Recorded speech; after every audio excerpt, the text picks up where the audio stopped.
capítulo 1, versículos 5 al 8.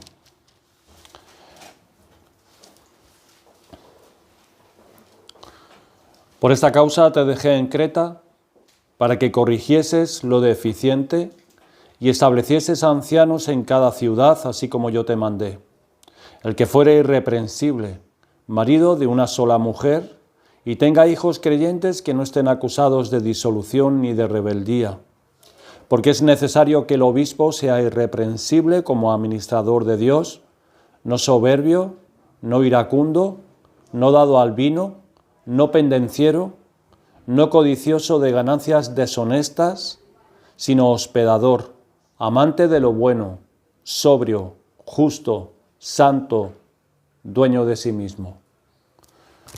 Vamos a pedir la ayuda al Señor en esta mañana. Padre nuestro, Señor, venimos a ti en esta mañana para poder aprender, Señor, y tener claro cuál es tu voluntad, Señor, con respecto a nuestro carácter. Lo que tú quieres que la Iglesia esté, Señor, diligentemente envuelta, que es en la reforma, Señor, de cada uno de los miembros de la Iglesia, para que podamos tener una mente, un corazón, Señor, y una voluntad sometida a la tuya, a tu palabra, Señor, a lo que tú has revelado. Ayúdanos, Señor, abre nuestro entendimiento, pon en nosotros el interés de saber, de aprender, de abrazar, Señor, tu verdad, para que sepamos luego, Señor, por dónde debemos de ir, cómo debemos, Señor, de tomar decisiones, para que no las tomemos basado en nuestras ideas o nuestros argumentos o nuestras emociones o deseos, sino solamente en tu voluntad revelada. Ayúdanos, Padre, en esta mañana, te lo pedimos en el nombre de Cristo. Amén. Amén. Estos son los requisitos presentados para que la Iglesia, donde Cristo es cabeza, sepa quiénes en la congregación pueden ser llamados al oficio de anciano. No puede ser cualquier hombre. No porque sea hombre tiene que ser pastor. Tiene que tener estos requisitos, todos los requisitos. Si no se tiene, no se puede. Y traemos esto dentro de la serie sobre la reforma de la Iglesia, dado que para llevar a cabo esta reforma espiritual se hace preciso que los líderes de esa congregación estén bajo el proceso de esta reforma. Pablo escribió esta breve epístola a Tito, su colaborador, para que supiese cómo entregarse a esa transformación espiritual que necesitaban esas congregaciones de la isla de Creta. Tal transformación espiritual consistía en tratar con el corazón de esos creyentes y sus vidas, no solamente de aquellos que eran candidatos, que eran aspirantes al oficio, sino de todos los miembros que estaban en esas iglesias en Creta. Hemos mirado acerca de esta reforma la base, un corazón según se describe en Segunda de Reyes 23-25, el corazón que tenía Josías para con Dios, vuelto enteramente a Dios, que toma en cuenta seriamente toda la palabra de Dios, no solamente una parte, sino toda la palabra de Dios que Él nos ha dado. Luego vimos la razón de la reforma, ese peligro real y siempre patente que hay en nosotros, en los creyentes, de abandonar a nuestro Señor y Salvador Jesucristo. La apostasía de la que vemos en muchos ejemplos en el Antiguo Pacto. Y los serios avisos al respecto, prácticamente en todos los escritos del Nuevo Testamento. La epístola a Tito nos da una guía para saber cómo conducirnos, para llevar a cabo esta reforma en nuestras vidas, en nuestros hogares, en la iglesia, lo cual es el último apartado de esta serie que estamos considerando, la obra de la reforma. ¿Cómo se lleva esto a cabo? No nos conformemos con tratar o estudiar este tema, hermanos, sino veamos la necesidad de una reforma espiritual en la Iglesia. Y ciertamente dispongámonos y prestémonos para que ésta se pueda llevar a cabo.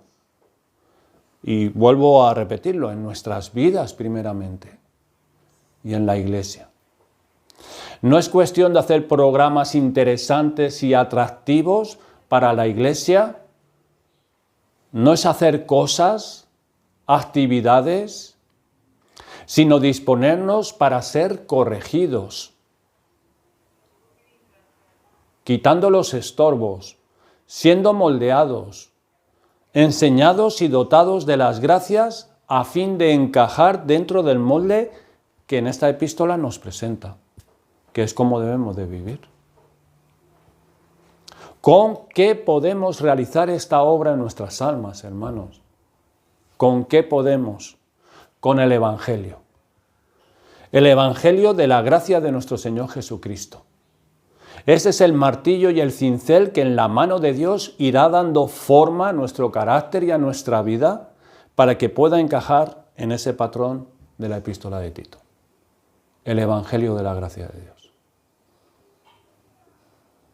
Es importante entonces para que una iglesia pueda entregarse a la obra de la reforma que señale, escoja, mantenga y apoya a los pastores según las características aquí descritas.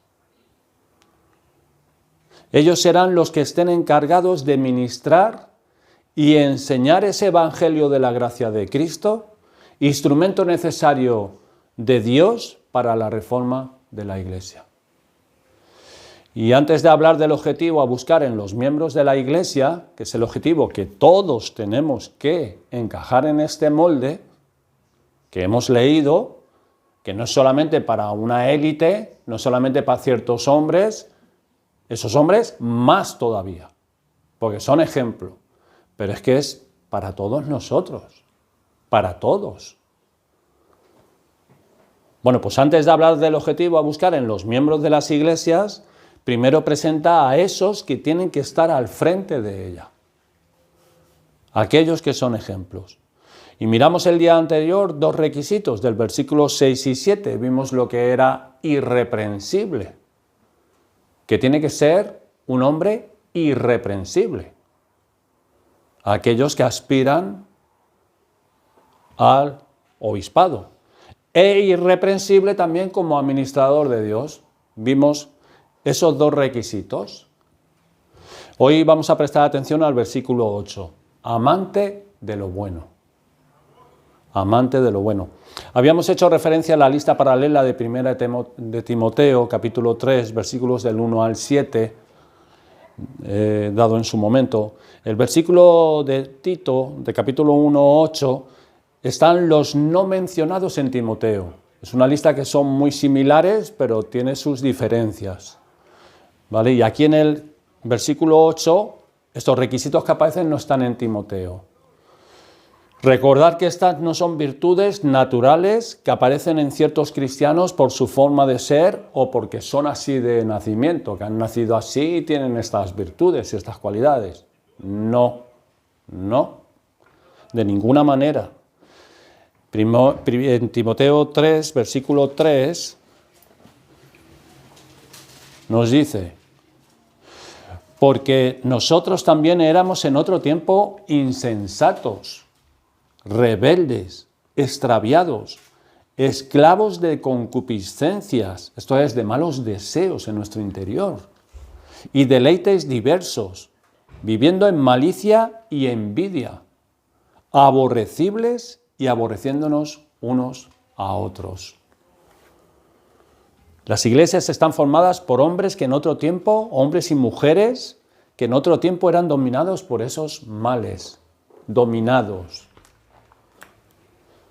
Sin embargo, cuando se manifestó la bondad de Dios, que les envió el Evangelio de la gracia de Cristo a sus corazones, estos han sido capaces, y este Evangelio ha sido capaz y poderoso para moldear según este patrón. Estas virtudes para los ancianos no los pone aparte como unos cristianos diferenciados del resto. Antes bien, lo que se espera en un verdadero creyente debe estar patente en estos. Amante de lo bueno. ¿Qué significado tiene amante de lo bueno? Esta es una sola palabra compuesta en el griego koiné, Literalmente se traduce como amigo de lo bueno, lo cual quiere decir que ama lo bueno, que lo ama. La idea es que le gusta lo bueno. Es amante de lo que es bueno, amigo del bien, inclinado al bien. Y la palabra bueno y el contexto donde esta nos ayuda a aproximarnos a su significado. Bueno es un término que indica que un objeto cumple con la función que tiene. Ejemplo, un buen árbol, que está sano y que da buen fruto. Eso es un árbol bueno. Eso es bueno. O de una persona, cuando decimos bueno, una persona que es recta, que es justa, que hace su función. Por ejemplo, en un trabajo, que es un buen trabajador. Un buen jefe, que se preocupa por sus empleados y también que es beneficioso, que aporta bien. Eso es bueno, si lo adaptamos en las distintas esferas. El ser por excelencia bueno es Dios. Él es bueno, por naturaleza. No hay ningún ser que lo iguale. Él por excelencia es bueno y Cristo nos dice que Él es quien únicamente llena esta cualidad de forma distintiva. En Mateo 19, 17, el Señor dijo, ¿por qué me llamas bueno? Ninguno hay bueno sino Dios. Él cumple con toda su función según sus atributos y además aporta todo el bien a toda su creación y la rodea de su beneficio a toda su creación, sean creyentes o no lo sean. Dios reconoce y enaltece a aquellos sus siervos con esta cualidad. Por ejemplo, en Mateo 25, del 21 al 23, ahí vemos la parábola de los talentos. Como el Señor le dice, pasa buen siervo y fiel. Eres buen siervo. Entra al gozo de tu Señor, porque es un buen siervo. O Bernabé es descrito así, en Hechos 11:24. Nos dicen de Bernabé que era un varón bueno, lleno del Espíritu Santo y de fe, que amaba lo bueno, que realiza su función, cumple su deber. Era un hombre que aportaba bien, era de beneficio y ayuda para otros. Esto mismo se pide y se espera de las mujeres jóvenes en la iglesia. Las mujeres jóvenes, Tito 2:5, lo pueden leer allí. Dice que las mujeres jóvenes amen a sus maridos y a sus hijos, que aprendan a ser prudentes, castas, cuidadosas de su casa, sujetas a sus maridos, buenas, que sean buenas mujeres. Pues bien, los aspirantes ancianos se requiere no meramente que sean buenos, sino que esto sea un elemento destacado en su vida. Amante de lo bueno, que lo bueno ciertamente lo conozca y lo tenga como incentivo y objetivo claro en su vida. Que por el Evangelio lleguen a tener un discernimiento y un corazón para apreciar y buscar lo bueno. Hendriksen explica esta virtud. Dice, que ame la bondad, que sea virtuoso, dispuesto a hacer lo que beneficia a los demás. Buscar lo bueno, hacer el bien a los demás.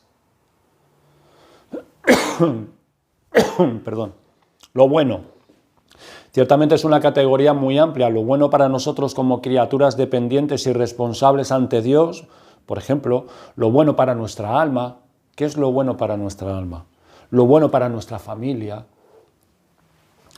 Lo bueno para tu salud, para el futuro.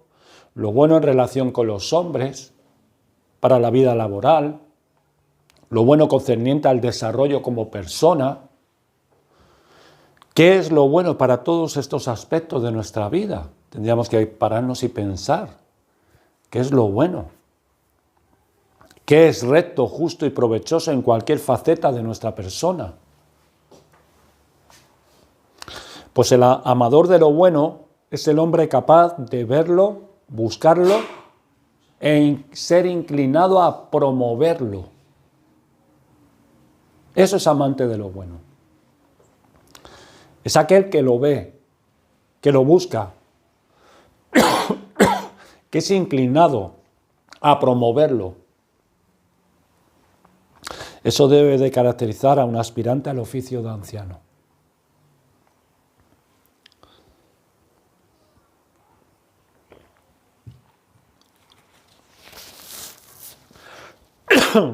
Miren Marcos 6:31.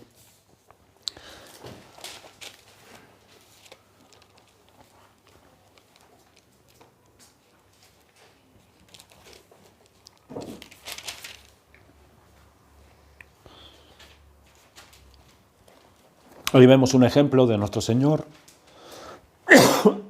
cómo estaba inclinado a promover esto. Él era, en sus días de su carne, aquí amante de lo bueno, y se preocupaba de las personas que estaban alrededor de él.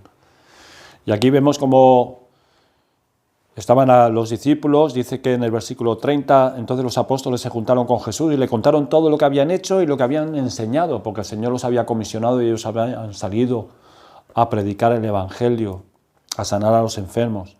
Él les dijo, venid vosotros aparte a un lugar desierto y descansar un poco. ¿Por qué? Porque el Señor sabía las necesidades que tenían esos hombres.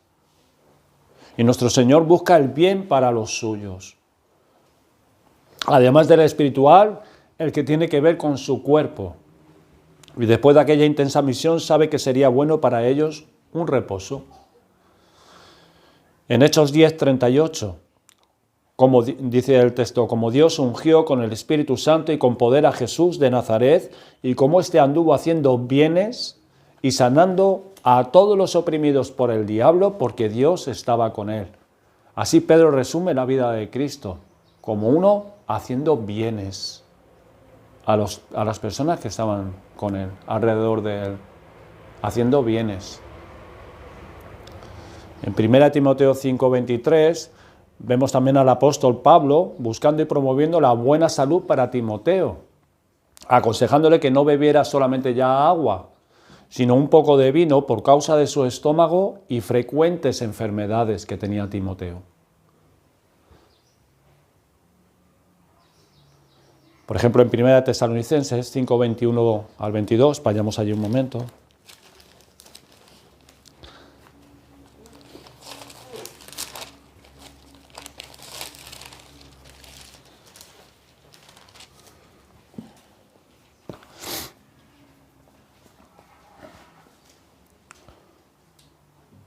Nos dice la Escritura, examinadlo todo, retened lo bueno, absteneos de toda especie de mal. Ahí está orientando a estos creyentes para que puedan recibir algún bien, más luz y entendimiento allí donde pueda haberlo, con las debidas precauciones para cuidarse de lo malo, absteneos de toda especie de mal. Esto es un hombre que ama lo bueno. O en Filipenses capítulo 4, versículo 8.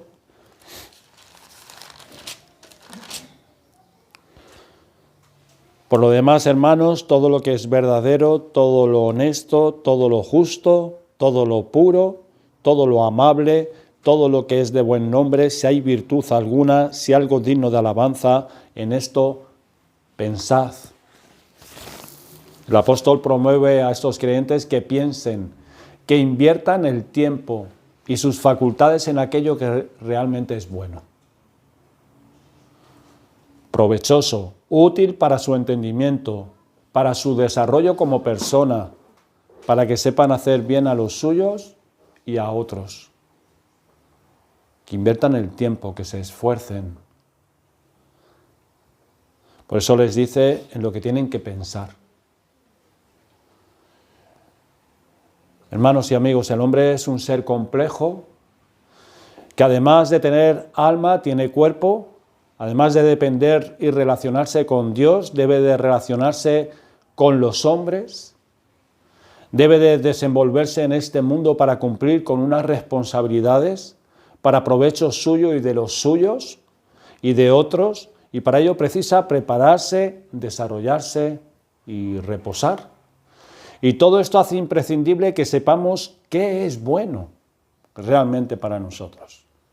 ¿Qué es lo bueno para nosotros? ¿Qué es lo bueno para mi familia? ¿Qué es lo bueno para los demás? Es decir, lo que es apropiado, lo que es justo, recto y provechoso para nuestra alma y para nuestro cuerpo, para nuestra tarea y nuestro descanso, para nuestro desarrollo y responsabilidades. Y es bueno y necesario formar parte del diseño de Dios en la creación, sus leyes y el ordenamiento que estableció en la creación el Señor. Pero además lo ha complementado con la revelación de su palabra, porque ha entrado el pecado en el mundo y debemos de saber qué es bueno a pesar de la presencia del pecado en el hombre y en el mundo. Pues bien, los pastores deben ser hombres, además de conocedores del bien, para sí mismo y para otros, deben ser amadores de éste. No solo basta con saber lo que es bueno, sino tiene que amar lo bueno. Recuerden cómo Dios buscó lo bueno para con Elías. Allí, estando en el desierto, totalmente deprimido, con deseos de morirse. Elías, con una depresión terrible. Él deseaba que Dios le quitara la vida. Deseaba morirse. ¿Y cómo el Señor trató con él? ¿Cómo buscó el bien de Elías? Pues primeramente le dejó dormir. Luego le mandó comer, lo despertó y que comiera. Tenía preparada una torta y un vaso de agua. Y luego hacer ejercicio. Tuvo que correr, andar 40 días hasta llegar a la cueva. Dormir, comer, luego durmió otra vez, lo despertó otra vez y lo mandó para la cueva. Eso es buscar lo bueno. Lo que necesitaba Elías. Y el Señor sabe lo que necesitaba. Este es Dios que sabe lo que es recto, lo que es justo, necesario y hace lo que es para bien. Porque Dios es bueno. Ese debe ser el sentir y el patrón de la vida de los aspirantes a ancianos en una iglesia. Tiene que ser conocedor del bien y amante de lo bueno y saber cómo buscar el bien de los demás, según sus necesidades. Veamos ahora la necesidad de este requisito. ¿Por qué es necesario este requisito? Ser amante de lo bueno. ¿Cómo necesitamos este requisito? Porque el Evangelio nos muestra, hermanos, y la experiencia nos confirma que el hombre alejado de Dios y de su voluntad ha perdido no solo la orientación de lo que es bueno, sino aún su atracción y aprecio. Y en su lugar cultiva un gusto y una inclinación hacia otras cosas que no llenan este requisito. En 2 de Timoteo capítulo 3:3, vayamos allí y nos presenta qué ha pasado en el hombre con respecto a lo bueno por causa de la presencia e influencia del mal en su corazón. 2 de Timoteo 3:3.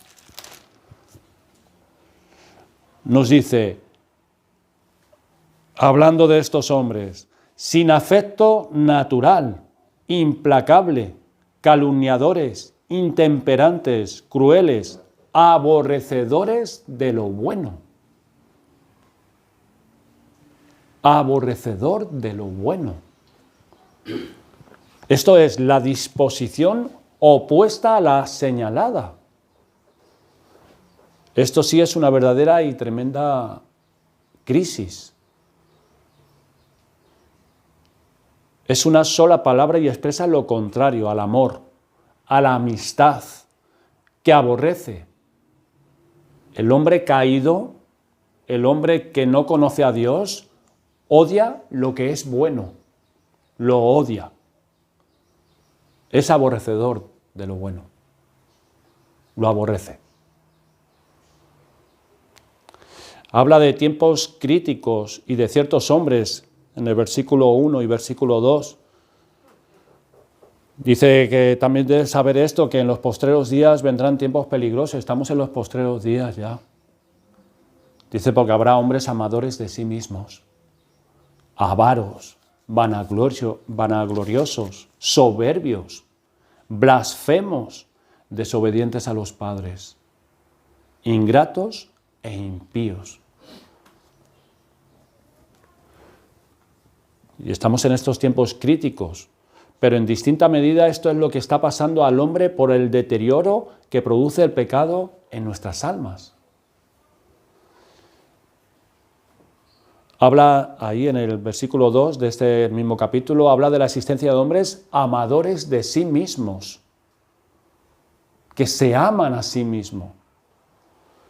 También una palabra que en lugar de amar y estar inclinado a lo bueno y provechoso, su inclinación dominante es para sí mismo. Es el excesivo y enfermizo amor por sí mismo. El egoísmo, el egocentrismo, lo que realmente le importa y es de su interés, es su comodidad, sus deseos y sus metas caprichosas y egoístas. Y esa es la tendencia natural del ser humano hoy, por el pecado. Y es que esto no lo podemos negar. Lo podrás pintar del color que quieras, pero es que esto no se puede negar. Esto es así. Porque lo vemos nosotros en nosotros mismos también. En nuestra carne. También menciona nuestro texto aquí en 2 Timoteo 3, también menciona a los avaros. Literalmente en griego, los amigos del dinero.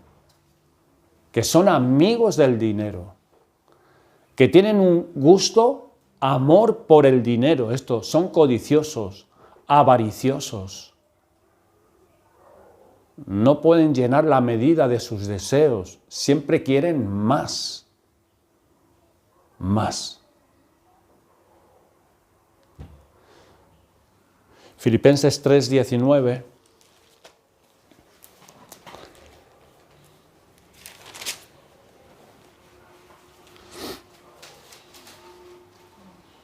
Está hablando de los enemigos de la cruz de Cristo.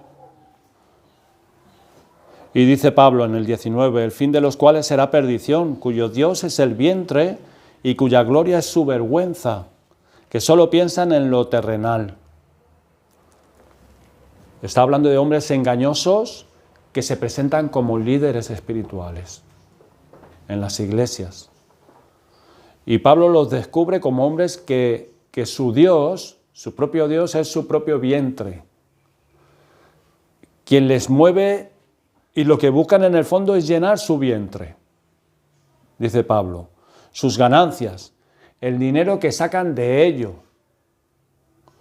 Que su gloria es su vergüenza.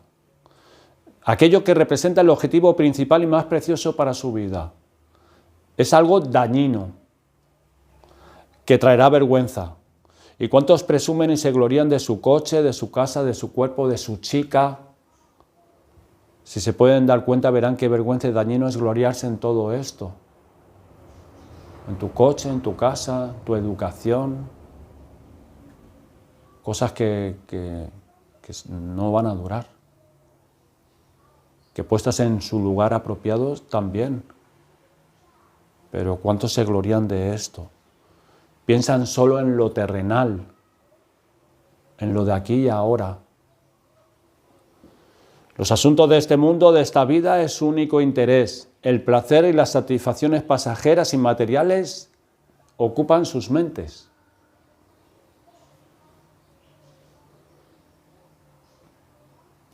Una descripción de cómo los hombres han perdido la orientación y el sentido de lo bueno y en su lugar buscan y aprecian lo que es para pérdida. Y es así, es esto, lo que estamos considerando. Cómo se ha distorsionado lo que es, en su percepción, lo que es bueno. Buscan lo contrario. En Romanos 1, 29, 32 expone el camino del hombre y lo describe que no solo está atestado de toda injusticia, atestar quiere decir aquí completar, añadir hasta llenar, sino también que todo este mal, además de hacerlo, llega a ser el objeto de su complacencia, como se alegra y se identifica con esas personas que andan igual en tales males.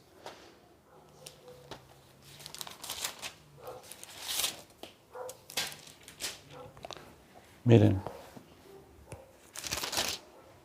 estando atestados de toda injusticia, fornicación, perversidad, avaricia, maldad, llenos de envidia, homicidios, contiendas, engaños y malignidades, murmuradores, detractores, aborrecedores de Dios, injuriosos, soberbios, altivos, inventores de males, desobedientes a los padres, otra vez. Esa es la tendencia natural, desobediencia a los padres. Necios, desleales, sin afecto natural, implacables, sin misericordia. Y como antes he dicho, quienes habiendo entendido el juicio de Dios, que Dios desaprueba esto, que no le agrada, ellos lo han entendido, que los que practican tales cosas son dignos de muerte, de condenación eterna, no solo las hacen, sino que también se complacen con los que las practican. Se complacen. Lo que quiero aclarar es cómo Dios nos quiere mostrar en su palabra cómo el ser humano por naturaleza ha llegado a una situación en la que no ama lo bueno, a aquello que realmente es bueno, lo que es justo, lo que es recto, lo que necesita y hace bien. Ama más sus placeres, ama más el dinero, ama más la gloria de este mundo pasajero y engañoso. Esa es su tendencia natural. El amor y el deseo de aquello que no es bueno está presente en nuestra vida. Quisiera hacer un llamado a aquellos inconversos que no han puesto su confianza en el Señor todavía. Cuán triste es ver la condición de tantos que no aman su alma inmortal. Viven ignorándola completamente. No quieren pensar, no piensan en la muerte, no piensan en el juicio de Dios, no piensan en el cielo, no quieren pensar en el infierno, o se ríen o se alejan de todas estas cosas lo más posible. Y la pregunta es, ¿eso es amar lo bueno? ¿Eso es amar lo bueno? ¿Eso es amar su alma? No quieren pensar en la eternidad. Estaba en el hospital visitando a mi padre y había una persona que estaba allí, en la cama al lado. Y estaba hablando por teléfono con un familiar y le decía al familiar, ¿qué haces? Pues estoy pensando en la vida. Bueno, está bien, pensar en la vida. Y el familiar decía, no pienses tanto en la vida y piensa en ponerte bueno y que luego nos vamos a ir a tal o tal. Pero es que el ser humano no quiere pensar ni en la vida, ni en la muerte, ni en la eternidad. Las personas que se están muriendo en un hospital, que están terminales, lo que quieren es que no les hables de la eternidad, ni le hables del juicio de Dios. Lo que quieren es que le faciliten las cosas y que se muera en paz. Pero es que necesita pensar el ser humano. Va a dejar este mundo y va a morir en sus pecados. Y se va a presentar delante del Dios justo, que lo va a juzgar. Pasa que está todo hecho en esta vida como para que no pienses en la eternidad. Todo está trabado de tal manera que todo es socio para que el ser humano no piense ni en la muerte, ni en el juicio, ni en Dios, sino que disfrute de esta vida y ya está. Y está todo montado de esta manera. Cuando uno es muy joven, no porque es muy joven y tiene que estudiar y tiene que labrarse un futuro. O otro cuando ya tiene sus cargas familiares, no, porque es que no tengo tiempo para pensar en la eternidad ni pensar en Dios. O cuando ya estás en el lecho de tu cama ya enfermo, tampoco, porque como ya estoy enfermo y ya soy muy mayor, tampoco. Esas son las excusas del ser humano. ¿Cuántos vemos que no aman sus cuerpos? Cuando vemos lo que comen, lo que fuman, lo que duermen o ejercitan. O mujeres que no aman sus casas. Se puede sorprender de una afirmación así, pero ¿cuántas están buscando cómo salir de sus hogares? Dejando los suyos en manos de otros, cuando Dios nos creó y nos diseñó para que la mujer gobernase su casa. Esto es lo bueno por el orden de la creación de Dios y su voluntad revelada en las Escrituras. Hoy es común que la mujer se sienta otra cosa hacia su casa, ella sienta hacia su casa y su hogar, se sienta mal y piensa que pierde el tiempo en aquello para lo cual Dios la diseñó. Considera esta realidad. ¿Amas tú el bien? ¿Amas el bien? Bueno, primeramente, ¿conoces tú el bien? ¿Y amas el bien? ¿El bien para tu alma? ¿El bien para tu vida? ¿El bien para tu futuro? Como hombre o mujer que tendrás que vivir aquí afrontando muchas responsabilidades, adversidades y que después morirás y tendrás que dar cuenta a Dios. Considera que la gran cuestión no es si tú conoces lo que es bueno para ti, sino si amas el bien. Si lo amas. Porque si lo amas, lo buscarás. ¿Amas lo recto? ¿Amas lo justo? ¿Amas lo provechoso para tu alma, para tu vida ahora, para mañana y en la muerte? Si esto no nos convence de nuestra clara inclinación al mal, considera cómo nos lo resume Juan 3:19. Cristo vino al mundo enviado de Dios, el Padre, y nos trajo del cielo el bien más supremo y necesario para poder restaurar toda nuestra vida delante de Dios, ahora y para después de la muerte. ¿Y qué pasó con Cristo? ¿Qué hicieron a Cristo? ¿Fue recibido con las manos abiertas, que por fin trajo lo que buscábamos y necesitábamos? El hombre no ama el bien verdadero y perdurable, por eso rechazaron a Cristo y por eso lo clavaron en un madero. No al bien supremo, sí a las tinieblas, pero no al bien supremo que Dios nos envió. Y si tú no recibes hoy el bien que te trae Cristo, estarás diciendo sí a las tinieblas, sí a la oscuridad, sí a las tinieblas. Esta es la situación de tantos. ¿Será la tuya también? ¿Será la tuya? ¿Podrás ver esto para pedir perdón a Dios y suplicarle que Él te dé el bien eterno que vino a dar por medio de su Hijo Jesucristo? ¿O definitivamente no quieres el bien supremo, sino que te complaces en otras cosas? Un llamado a los hermanos. Vamos a terminar prontito hoy, pero bueno. Un llamado a los hermanos. Nosotros que por la gracia de Dios hemos podido ver el bien supremo que Cristo vino a traernos de Dios, nuestro Padre, y por la fe nos hemos vuelto a buscar de Él este bien, puede que no estemos completamente libres de este problema. Que no amemos el bien supremo todavía. ¿Cómo debemos amarlo? Observad lo que Pablo se encontraba entre los hermanos de Corintio. En 2 Corintios 12:15, Pablo había abierto su corazón a ellos, lo había ensanchado hacia ellos. ¿Y qué recibió de ellos? Ellos tenían un corazón cerrado a Pablo. Pablo, con afecto paternal y amor por sus almas, traía aquello que era lo bueno para ellos, para esa congregación, para esa iglesia local. El bien que ellos necesitaban. Pero, ¿qué recibe Pablo? Recibe la respuesta inadecuada por parte de esos miembros de la Iglesia. Frialdad, desconfianza, posición defensiva o distanciamiento de Pablo.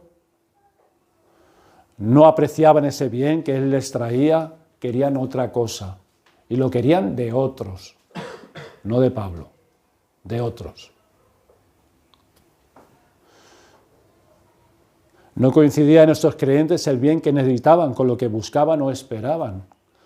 Y en ciertos aspectos no amaban lo bueno. Por eso esta respuesta hacia el apóstol. De esta forma se destapa que o tienen pecados no mortificados, que no han mortificado pecados, los cuales les llevan a preferir el mal que les daña, porque el pecado siempre nos ciega y no nos deja ver con claridad. Puede ser que tengan pecados no mortificados, los cuales les llevan a preferir el mal que les daña, rechazando el bien que necesitan. O hay áreas de ignorancia acerca de Dios y de su voluntad, y las cuales dejan que sus propias ideas corruptas rechacen el bien que necesitan para inclinarse al mal que no deben. O carecen de la sabiduría y entendimiento espiritual y aspectos de sus vidas son gobernados por sus buenas intenciones o impulsos insuficientes para conocer y amar el bien que deben y necesitan.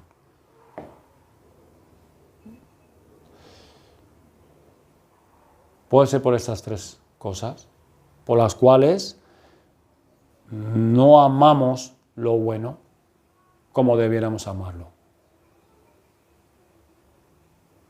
Filipenses 1, versículos 9 al 10, dice que vuestro amor abunde más y más en ciencia y en todo conocimiento para que aprobéis lo mejor. Esta clase de miembros que no buscan esto y que carecen de esto, no pueden ser escogidos por la Iglesia como candidatos a ancianos. No pueden. Hay áreas en sus vidas en lo que no buscan el bien que deben y necesitan, para ellos y para otros. Y por eso no pueden ser aspirantes ni candidatos. No mortifican algunos de sus pecados. No tienen un corazón enseñable para conocer la voluntad de Dios. O no se esfuerzan debidamente para desplazar la ignorancia espiritual, y hay áreas de sus vidas que ni para ellos ni para otros buscan ni promueven lo bueno. ¿Por qué? Porque hay tinieblas en la mente. No saben. No saben.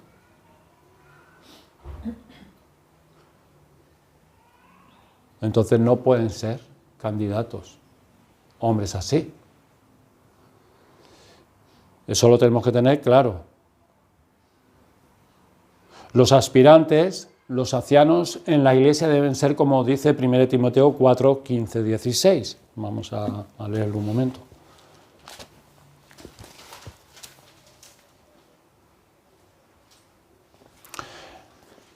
Dice, ocúpate en estas cosas, permanece en ellas, para que tu aprovechamiento sea manifiesto a todos. 1 Timoteo 4, 15.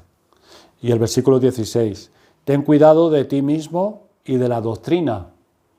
Persiste en ello, pues haciendo esto te salvarás a ti mismo y a los que te oyeren.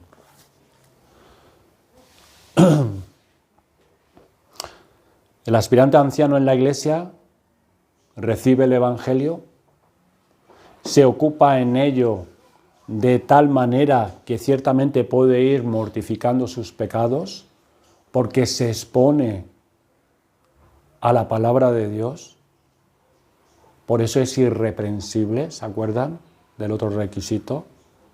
Y si no se acuerdan, yo se lo recuerdo. Irreprensible. Es alguien que se pone bajo la palabra de Dios y empieza a tratar lo que le enseña la palabra de Dios. lo que le muestra de Él y empieza a tratarlo. Bueno, pues es ese hombre que puede ir mortificando sus pecados, desplazando la ignorancia que hay en él e incrementando su sabiduría espiritual de forma que su aprovechamiento se hace manifiesta a todos, como escribe Pablo a Timoteo, que sabe tener cuidado de sí mismo, que ama lo que es bueno, y así es como se salva a sí mismo y a los que le oyen. Hermanos y amigos, Jesucristo vino a salvarnos de nuestros pecados y esto es lo que anuncia y hace por medio del Evangelio. Además de perdonar nuestros pecados y reconciliarnos con Dios, restaura nuestra alma para que podamos conocer y amar lo bueno. Y amarlo. Para nosotros, los nuestros y los otros.